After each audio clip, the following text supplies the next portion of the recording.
የማህበረሰብ አቀፍና እድገትና እንቅስቃሴ በቀበሌ መዋቅር የሚመራበት አግባብ ነበረ። ግን ደግሞ አሁን ባለንበት ሁኔታ ምቹ ሁኔታዎች ስለሌሉ በወረዳ ደረጃ በኮሚቴ ደረጃ ተመራ ያለበት አግባብ አለ። ይህን ብዬ የ2017 የጥምረት እቅድ አፈጻጸማችንና ሲጀመር ደግሞ 2018 እቅድ ትውውቅ የማቀርብበት አግባብ ይኖራል። ከመነሻው ግን ምናልባት ማህበረሰብ አቀፍ ጥምረትና እንክብካቤ ምንድን ነው?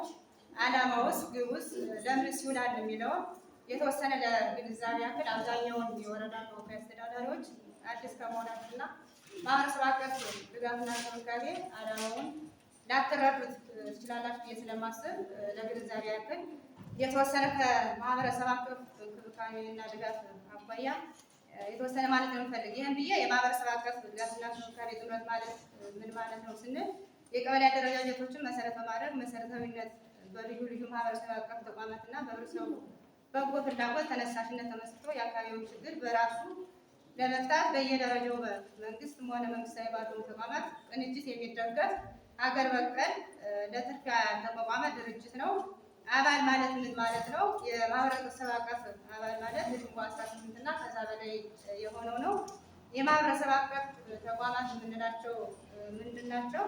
የማህበረሰብ አቀፍ ተቋማት ማለት መንግስታዊና መንግስታዊ ያልሆኑ ተቋማት፣ ማህበራት፣ በጎ አድራጎት ድርጅቶች፣ የእምነት ተቋማት፣ የህብረት ስራ ማህበራት፣ እድሮች፣ ጅምናዎች፣ እቁብና ሰንበቴዎች እንዲሁም የጽዋ ማህበራትን ያካተተ ነው። ህዝባዊ መዋጮ ማለት ምን ማለት ነው ስንል ህዝባዊ መዋጮ ማለት ለማህበረሰብ አቀፍ ድጋፍና እንክብካቤ ጥምረት ይውል ዘንድ በስራ በመኖሪያ በአምልኮና በሌሎች ቦታዎች በፈቃደኝነት በጥሬ ገንዘብ ወይም በአይነት የሚሰበሰብ ሀብት ማለት ነው። የማህበረሰብ አቀፍ ጥምረትና እንክብካቤ ፕሮግራም ተጠቃሚዎች እነማን ናቸው ስንል በክልሉ ልዩ ልዩ ህጎችና በማህበራዊ ጥበቃ ፖሊሲ ቅድሚያ የተሰጣቸው በተለይ ደግሞ በአስቸጋሪ የኑሮ ደረጃ ውስጥ የሚገኙ የማህበረሰብ ክፍሎች ማለት ነው። አስተባባሪ ኮሚቴ ማለት በጥምረቱ የተሰጠው ስያሜ የማህበረሰብ አቀፍ ድጋፍና እንክብካቤ ጥምረት የሚደግፍ የሚያስተባብርና በየደረጃው የሚቋቋም የተለያየ መንግስታዊ ተቋሞችና ተወካዮች በአባልነትን የሚይዝ አካል ማለት ነው።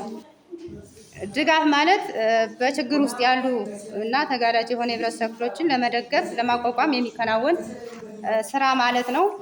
እንክብካቤ ማለት ለተገለሉ ወይም ማህበራዊ ጉዳት ለደረሰባቸው የህብረተሰብ ክፍሎች ፍቅር፣ ክብር፣ ምክርና እንክብካቤ መስጠት ማለት ነው። ያው ሰው ማለት ማንኛውም የተፈጥሮ ሰው ወይም ህጋዊ ሰው ያለው አካል ማለት ነው።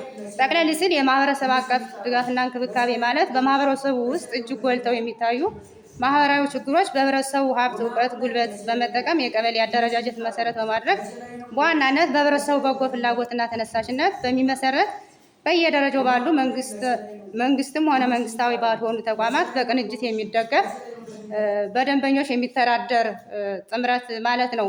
እንግዲህ ማህበረሰብ አቀፍ ጥምረት ትርጉሙ ይሄንን ይመስላል። የማህበረሰብ ድጋፍና እንክብካቤ ጥምረት መርሆች ወይም ፕሪንሲፕሎች አሉት። የመጀመሪያው አሳታፊነት ነው።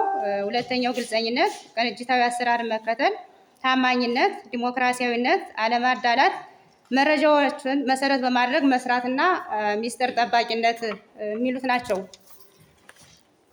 የጥምረት ተጠቃሚዎች እነማን ናቸው? ወይም የጥምረት ድጋፍ ለማን ይውላል የሚለው የመጀመሪያው በተለያየ ምክንያት ወላጆቻቸውን በሞት ላጡ ህፃናት ነው። ሁለተኛው ጧሪ እና ደጋፊ የሌላቸው ወይም ተንከባካቢ ያጡ አረጋውያን።